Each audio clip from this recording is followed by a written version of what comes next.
Ce matin. Je vous remercie pour l'invitation qui m'a été adressée. Et je vous invite à une lecture dans l'Évangile selon Matthieu, au chapitre 19, la fin du chapitre à partir du verset 29, et nous poursuivrons dans le chapitre 20 jusqu'au verset 16. Matthieu, chapitre 19, verset 29 pour débuter la lecture.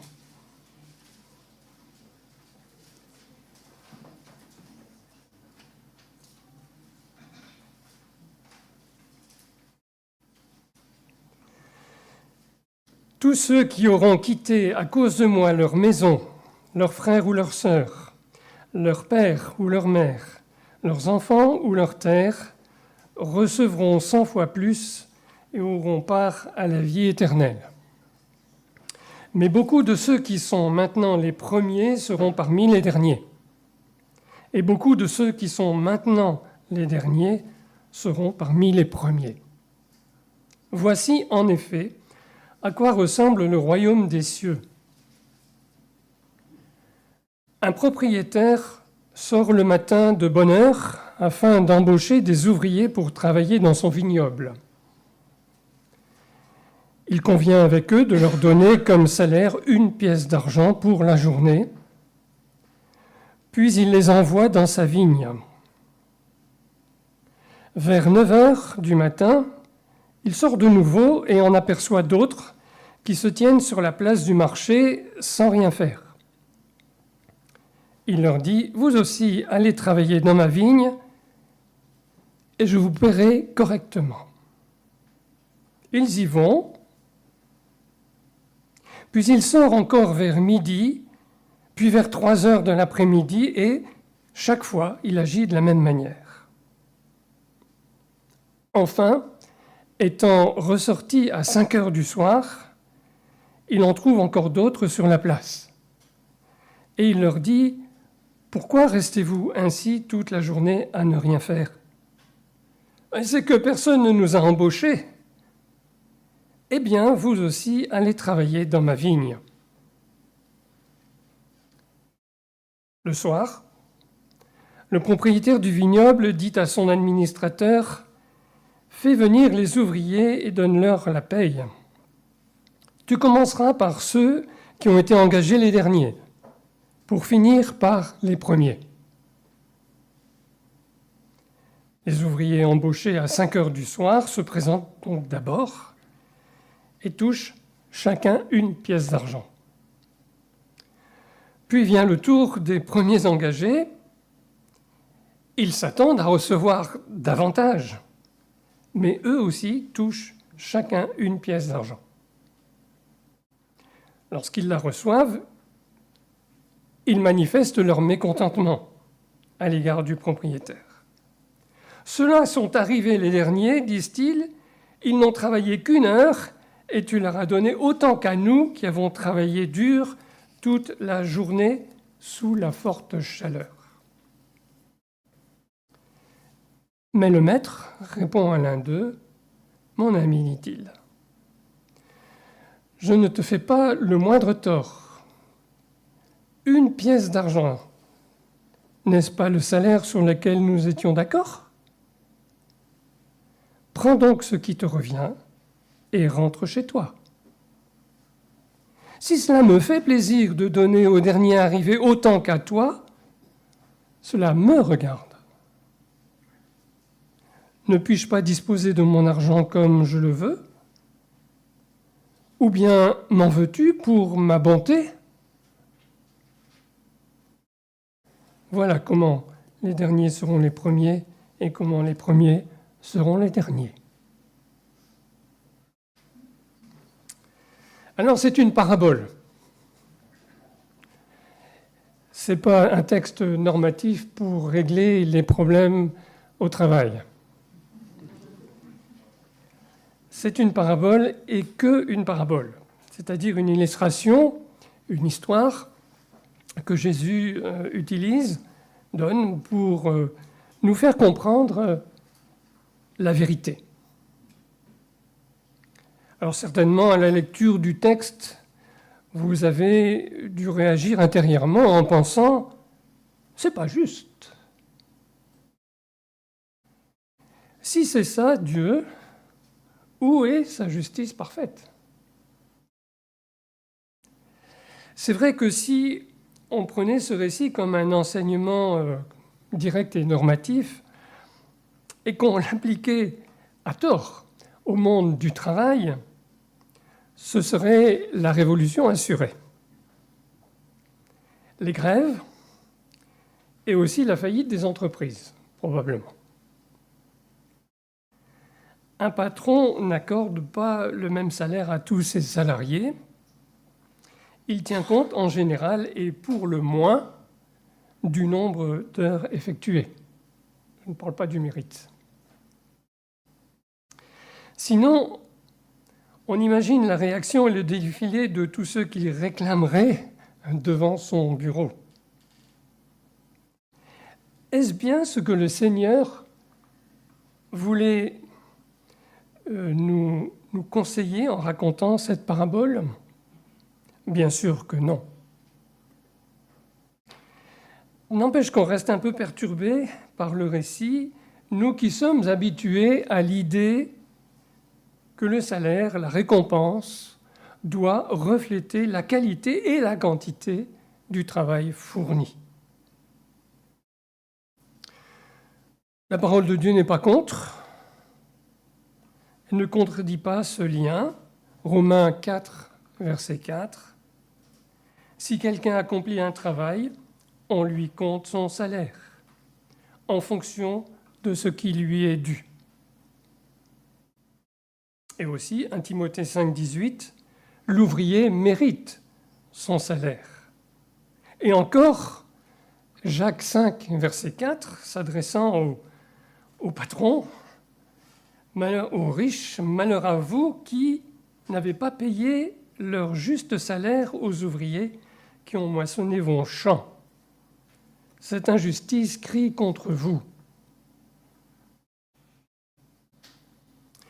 Alors, comment comprendre cette parabole? Il y a des essais d'explication. Un premier essai d'explication pour rendre cette parabole un peu plus accessible à notre conception de la justice pourrait être de dire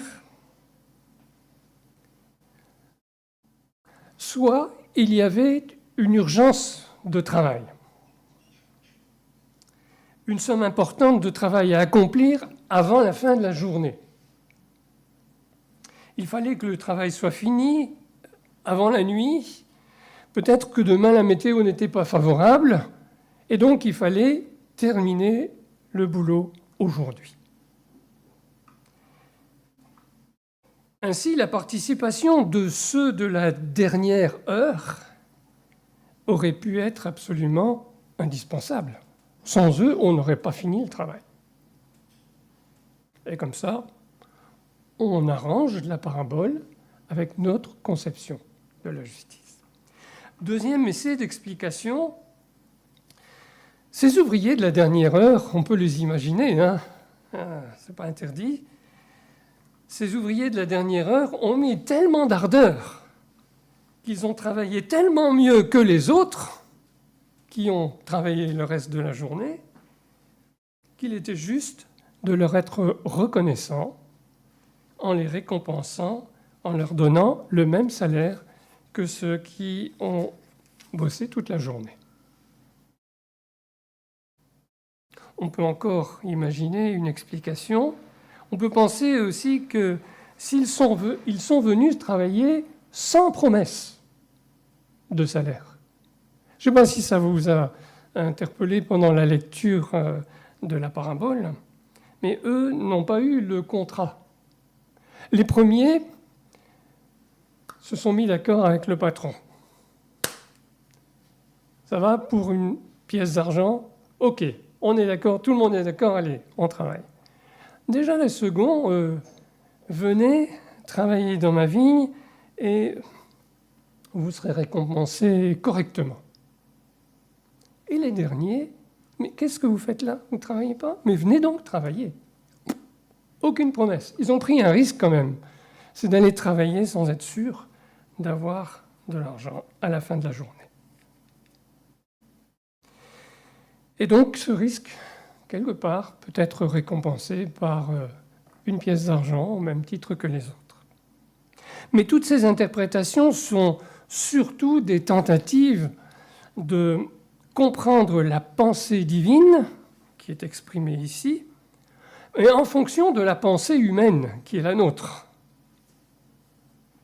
et de nos critères, en particulier en ce qui concerne l'équité. Il faut chercher l'explication ailleurs que dans la notion de mérite supposé des ouvriers de la dernière heure. Observons les différents personnages de la parabole. D'abord le maître. Qui est-il? Quel est-il plus exactement? Un riche propriétaire d'un vignoble, d'un grand cru réputé, mettez le nom que vous voulez, assez important en tout cas pour donner du travail à un bon nombre d'ouvriers. Il embauche toute la journée. C'est un homme juste, parce que le salaire qu'il a promis aux premiers embauchés, d'abord il a tenu sa promesse, et puis ensuite, ce n'est pas une aumône, ce n'est pas une indemnité. C'est un salaire très correct pour un ouvrier agricole à l'époque, une pièce d'argent. Il paye bien. Et puis, il se soucie du bien des gens, y compris de ceux qui sont les plus défavorisés du marché du travail, et qui, à 17h de l'après-midi, sont toujours à France Travail ou à Pôle emploi, comme vous voulez. Et plutôt que de les laisser inactifs, eh bien, il les embauche. Bien qu'il n'ait pas beaucoup à gagner à le faire, parce qu'en une heure, en leur donnant le même salaire qu'aux autres, je pense que lui est plutôt perdant. Mais il a le souci de leur bien. On le verra tout à l'heure, vaut mieux être actif que oisif. Et il est généreux. C'est ce qu'on verra aussi à la fin de l'histoire. Rien ne lui obligeait à leur donner un vrai salaire. Il n'avait rien promis. Et même sa générosité va lui attirer des ennuis. Incroyable quand même, hein. Soyez bons, soyez généreux. Des propos désobligeants, certainement, des réclamations et du mécontentement. Et puis, il y a les ouvriers. Qui sont-ils? Vous avez remarqué qu'il y a 3 catégories. Les premiers, on ne peut pas les accuser d'une mauvaise attitude. Dès le matin, ils sont prêts à travailler. Le contrat conclu est normal. Ils ne rechignent pas à aller immédiatement travailler. Ils ne négocient rien, ils ne réclament rien, mais ils sont heureux d'aller travailler. Les 3 autres groupes ont simplement la promesse du maître « je vous paierai correctement ». C'est quoi, payer correctement? Je pense que si je vous posais la question en vous disant « mettez sur un papier ce que vous pensez être payé correctement », on aurait autant de réponses que nous sommes ici, et une fourchette très large. Il faut faire confiance. Je vous paierai correctement. Et ils ont fait confiance. Et puis les derniers sont simplement invités à aller travailler. Ils ont, traîné toute la journée sur la place du marché, mais ce n'est pas vraiment de leur faute. Personne ne les a embauchés. Et il faut aussi observer la fin de l'histoire et parler des 3 surprises au moment de la paye. 3 surprises. D'abord, le maître demande à son administrateur de commencer à donner le salaire aux derniers engagés. C'est surprenant, hein? Chacun son tour, quand même. C'est surprenant. Et peut-être y a-t-il deux raisons à cela. D'abord, il faut replacer la parabole dans son contexte. C'est pourquoi j'ai lu juste un petit peu avant, dans le chapitre 19. Jésus raconte cette parabole afin d'illustrer la fin justement du chapitre précédent. C'est pourquoi le chapitre 20 commence par « Voici en effet », qui veut dire qu'il rattache bien ça à ce qui précède.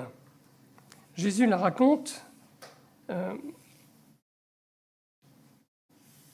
pour faire suite à ce chapitre 19 dans lequel on nous rapporte, Matthieu rapporte l'épisode d'un jeune homme riche qui était venu demander « Que dois-je faire pour obtenir ou pour hériter la vie éternelle ?»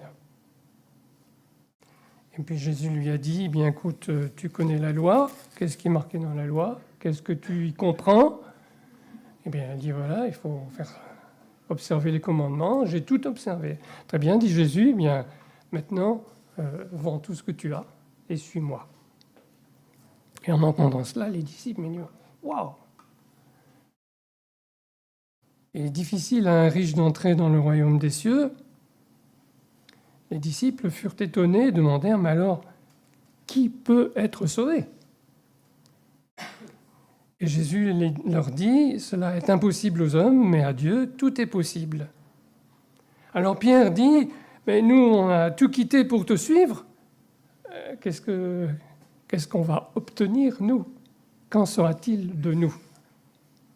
Et c'est à ce moment-là que Jésus dit « Vraiment, je vous l'assure, quand le monde connaîtra son renouveau et que le Fils de l'homme aura pris sa place sur son trône glorieux, vous qui m'avez suivi, vous siégerez vous aussi sur 12 trônes pour gouverner les 12 tribus d'Israël. Tous ceux qui auront quitté à cause de moi, et c'est le texte que nous avons lu. Et il fait référence justement à ceux qui sont les premiers et ceux qui sont les derniers.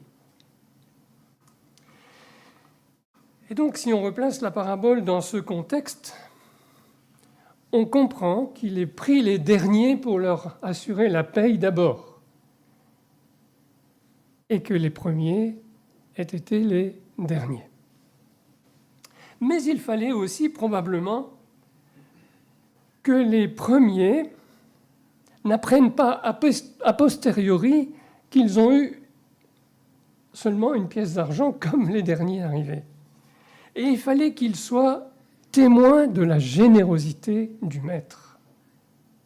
Et donc en faisant passer le dernier et en leur donnant une pièce d'argent au vu et au su de tous, tout le monde a pu être témoin de la générosité de ce maître.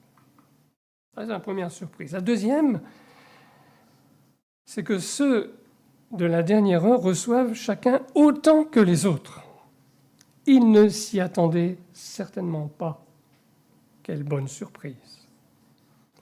Et enfin, la troisième, c'est que les premiers ouvriers, voyant cela, s'attendent à recevoir donc plus que les derniers, plus que ce qui avait été convenu. Mais ils reçoivent la pièce d'argent promise par le maître. Toujours le même maître, toujours aussi généreux, toujours aussi bon. Il n'a pas changé au cours de la journée. Et le maître va devoir répondre à leur déception et à leur colère. Déception et colère que l'on peut comprendre parce que nous sommes aussi des humains et que parfois nous sommes dans ce cas-là, mais qui pour autant n'est pas juste. Que nous apprend cette parabole? Que d'abord le maître est souverain dans sa façon d'agir et de décider. C'est lui qui appelle tout au long de la journée. C'est lui qui donne le travail à accomplir. C'est lui qui assure la récompense. Souverain ne veut pas dire arbitraire ni injuste.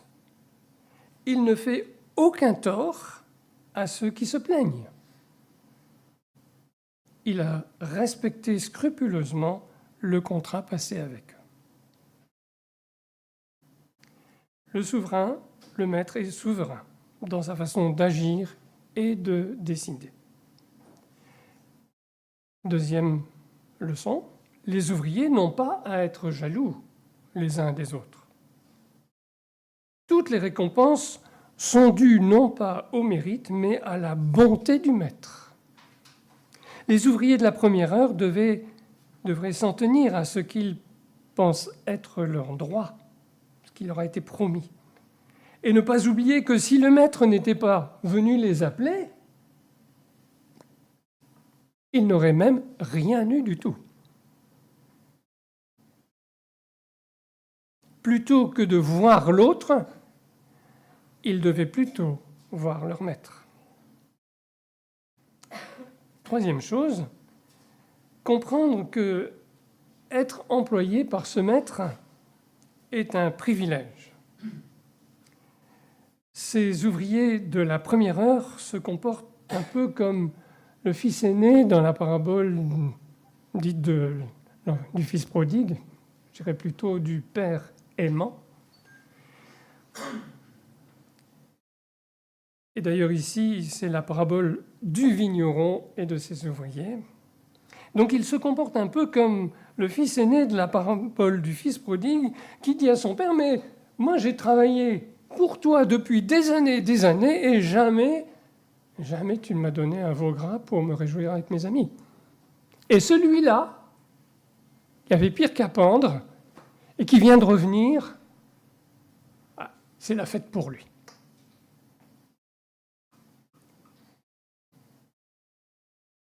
Ils mettent en avant leur mérite, ce qu'ils font, sans être reconnaissants d'être au service d'un tel maître. Et la quatrième chose, ce maître est bon et généreux. Non, il est pas seulement souverain, mais il est bon et généreux.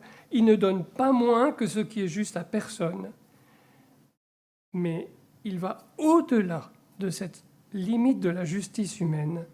Il est plus généreux. Il choisit, parce qu'il est libre, d'être généreux. C'est sa bonté.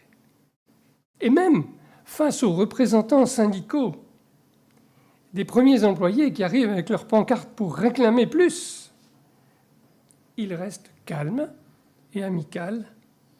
Il leur donne des explications, leur donnant du même coup la possibilité de réfléchir et de changer d'attitude. Encore une preuve de sa bonté. Alors, que ferons-nous de cette parabole demain, tout à l'heure, après la prédication?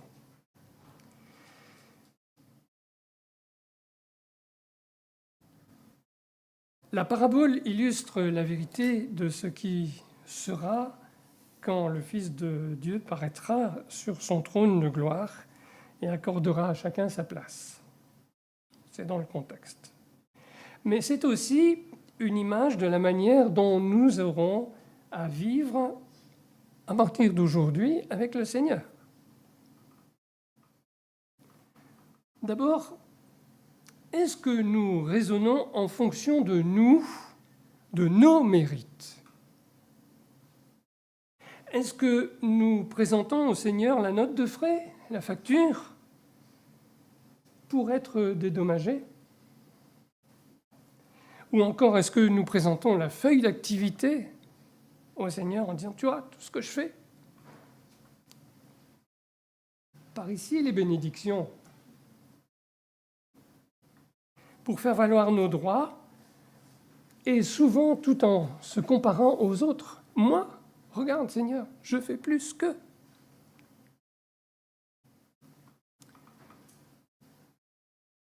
Nous n'avons pas à être jaloux de ce que le Seigneur donne aux autres non plus.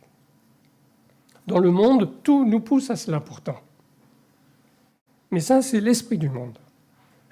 Or, nous avons l'esprit du Seigneur. Et le laisser agir, c'est renoncer aux suggestions du monde. Nous n'avons pas à être jaloux de ce que le Seigneur donne aux autres. Apprenons plutôt à nous réjouir de la bonté et de la générosité de notre Maître, qui est souverain pour accorder ce qu'il veut à qui il veut, et comme il le veut, et quand il le veut. Et il le fait en fonction de sa sagesse, une sagesse qui nous échappe. Mais en tout cas, jamais sans léser quiconque. Sans jamais être injuste envers qui que ce soit. Sans jamais renier sa parole. Au contraire, gardons en mémoire plutôt qu'en bien des circonstances, il nous a bénis, il t'a béni au-delà de ton attente. Et peut-être plus que les autres. Apprenons à nous réjouir des diverses grâces accordées généreusement aux uns comme aux autres. Mais autre chose encore, dont nous allons tenir compte dans le futur. Cette parabole nous montre aussi comment Dieu agit envers nous par rapport à son appel. Son appel à accepter Jésus-Christ comme sauveur. Il nous a appelés, il vous a appelés. Parfois, à plusieurs reprises dans votre journée. Il est venu vous chercher à plusieurs reprises.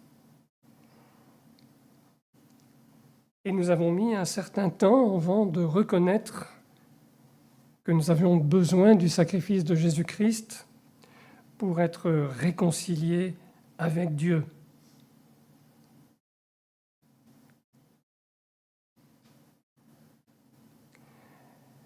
Nous avons tardivement accepté son offre. De la même manière, Dieu nous parle par la Bible, par la méditation de sa parole. Dieu nous parle et nous mettons un certain temps avant d'accepter sa parole et d'y obéir. Nous sommes quelquefois aussi les ouvriers de la dernière heure à ce sujet-là. Mais, et ça c'est encourageant, j'espère que ça va vous encourager, Dieu dans tous les cas ne nous sous-estime pas quand enfin nous nous tournons vers lui pour écouter et pour nous conformer à ce qu'il nous propose. Il nous traite de la même façon que ceux qui ont de suite répondu à l'appel du salut, de suite compris, répondu à l'appel de la parole. Il nous montre aussi par conséquent qu'il est bon, qu'il est généreux avec nous, que c'est vraiment une grâce de sa part. Il nous traite de la même façon qui que nous soyons, sans nous faire de reproches en disant « Ah oui, mais attends, toi tu es arrivé seulement là. Et il a fallu du temps avant que tu acceptes, il a fallu du temps avant que tu comprennes, il a fallu du temps avant que tu obéisses. » C'est pas dans sa bouche, ça. Il ne fait pas de reproches. Quelle générosité.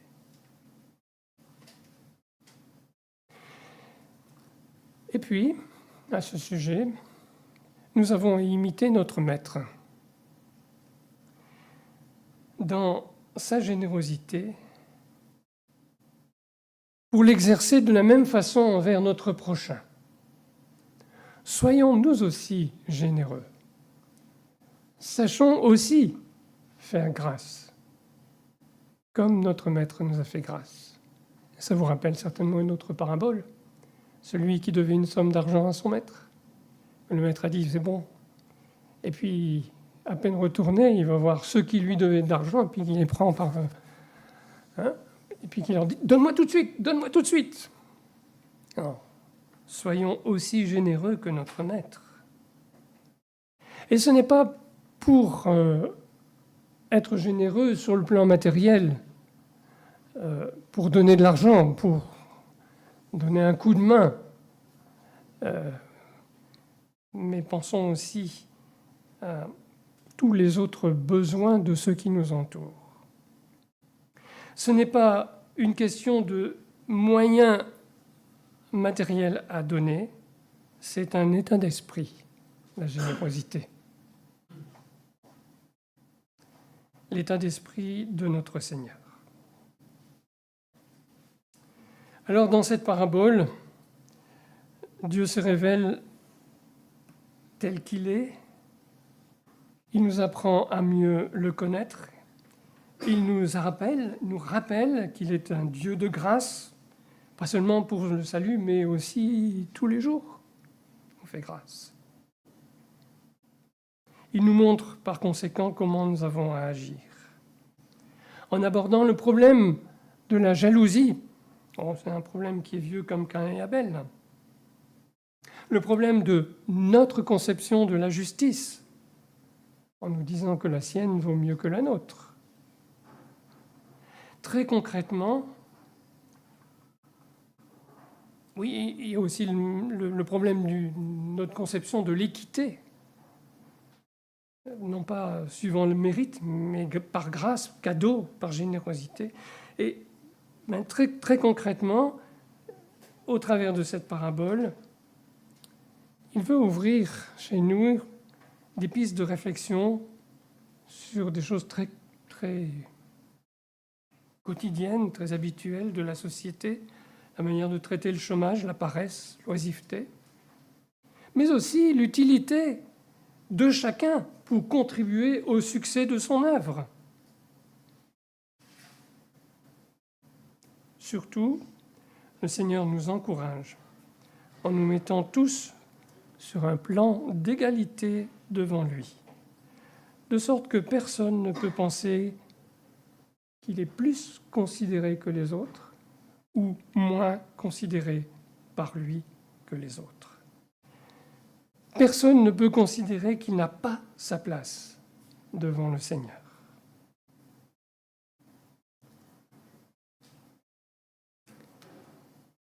Au travers de cette parabole, j'espère que chacun peut comprendre que le Seigneur s'adresse à nous, nous veut à son service et qu'il est prêt à nous accueillir tels que nous sommes, à quel cœur que nous venions vers lui.